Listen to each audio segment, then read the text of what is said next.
Si la bêta de Battlefield 3 a soulevé un nombre important de questions, le jeu, lui, prévu pour les jours à venir, n'en est pas moins super attendu. La guerre entre le titre de DICE et son principal concurrent de chez Activision s'apprête à sévir. Et c'est dans ce contexte virtuellement tendu que Carl Magnus Trotzon, vice-président et general manager de DICE, a accepté de répondre à nos questions, à commencer par les challenges que son équipe a surmontés durant la phase de développement.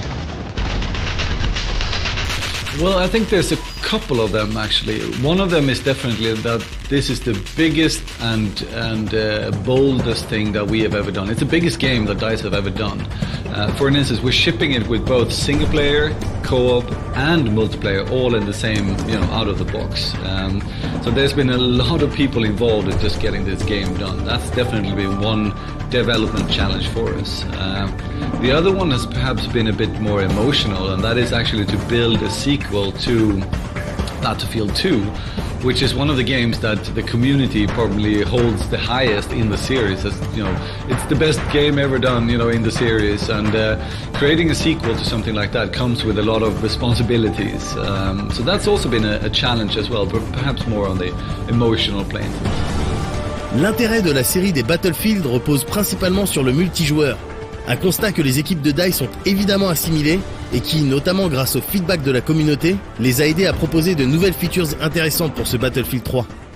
Well, the multiplayer in Battlefield 3 has definitely taken a big step forward in many different ways, both on the high level with things like on PC that we have brought back so you can play 64 players together on PC, as well as introducing new vehicles like we had in Battlefield 2, the jets for instance.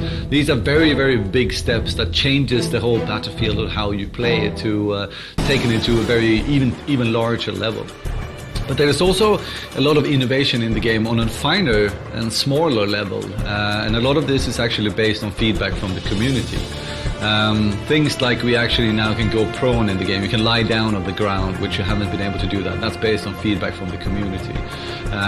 People also really wanted to see a more advanced way of joining games on the console. So that's why we have now, as the first game ever in the Battlefield series, and I don't think any other one have done it before, we have a server browser on console as well, similar to what the PC audience have been using for a long time. We're now giving this more advanced tools to the console audience as well. That was also based on community feedback. So we are definitely listening a lot to what the community and has been saying for some time, and then implementing and changing and making these kind of putting these kind of innovations into the game. I mean, in Battlefield 3, the maps will definitely be large enough for you to be able to fly the jets and have dogfights and these kind of things. And usually what we do is that you have one area where the vehicles, the ground vehicles and the infantry can move. If you go out of bounds, you get a message saying that you need to go back. For the jets and often for the helicopters as well, this area is bigger, meaning that they can fly in, do an attack, and then they can go out and turn around and come back again, which makes it much more it works properly for them as well, so they have enough room to maneuver in. But at the same time, the jets can't fly as fast as they do in real life. We're not building a simulator here, we're building something that's supposed to be fun, so they fly slower as well, which means that it's possible to stay inside the territory. Mais le multi n'est pas le seul mode sur lequel les joueurs pourront perdre du temps, puisqu'en plus d'une campagne solo qui, à défaut d'être vraiment originale au niveau du scénario, promet des explosions dans tous les sens, Battlefield 3 propose également un mode coop à part entière. The co-op campaign in Battlefield 3 is definitely a separate campaign, or whatever you want to call it. You're not playing the single-player missions, and you're not playing the multiplayer levels. It's actually custom-built campaign missions just for the co-op, which you and a friend can play together. It's two-player co-op.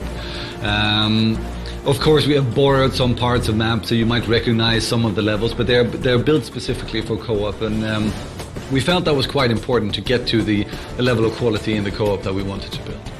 Depuis plusieurs mois maintenant, les pics de DICE à l'encontre de la série Call of Duty n'ont cessé d'amuser la presse et d'alimenter les guéguerres entre les communautés respectives. Certaines de ces phrases étaient, selon nous, un peu fortes de café. Et c'est probablement la raison pour laquelle Carl semble vouloir recentrer le débat. I would say this, at DICE we're game developers, we're quite competitive, but we are first and foremost competitive against ourselves. Our goal is always to make a better game than the one that we did before. Naturally, we wanted to sell more as well than the game did before, but we are competing with ourselves, and we are very focused on just making the best Battlefield game that we can do. That's our main focus. Naturally, it is interesting to, you know, that we are going up so closely against the other competitive titles out there now for this Christmas, but at the same time, we need to stay focused on what it is that we are doing. As for the whole idea of that there's a competition in there, I think the FPS genre is probably one of the most competitive genres out there. Not just because there's a lot of shooters out there, but also because the FPS crowd is demanding a lot from their games. They want to have the best graphics, the best audio, the best animation. They want the best games all together to create a really good experience. And they want to see innovation in their titles. They want to see that each title moves the bar forward of what you can do with the game. And so that's what I mean, that there's a lot of competition in there as well. And for us, that's been focusing on FPS games for quite some time now. You know, I like that competition. I like that we are in an environment where we always have to challenge ourselves to make better, to push and to make a game that is even better than we did before. So from that perspective, I think it's pretty healthy. Une compétition saine selon lui donc, mais qui de toute manière n'empêchera pas la guerre d'éclater d'ici la sortie du jeu, le 27 octobre prochain sur PC, PS3 et 360. Et bien entendu, on y prendra part.